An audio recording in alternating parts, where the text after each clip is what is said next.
Hi friends, இன்னைக்கு நம்ம ரோஜாஸ் colour சேனல்ல பன்னீர்ல டிக்கா செய்யணும் பார்க்கலாம் வாங்க. இப்போ பன்னீரை ஸ்லைஸா கட் பண்ணிக்கலாங்க. பன்னீர் டிக்காவுக்கு நல்லா மைதா மாவு சேர்த்துக்கலாங்க. அடுத்ததா ஒரு ஸ்பூன் வந்து கார்ன்ஃபிளவர் மாவு, சீரகத்தூள், நைஸ் உப்பு, நல்லா தண்ணி ஊற்றி கலந்துக்கலாம். கரைச்ச மாவுல நல்லா டிப் பண்ணிக்கலாம் பன்னீரை.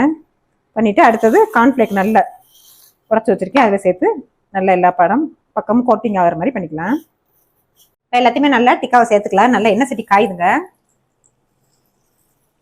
பன்னீர் டிக்காவை சேர்த்துக்கலாம். நல்லா திருப்பி வேக வச்சுக்கலாங்க.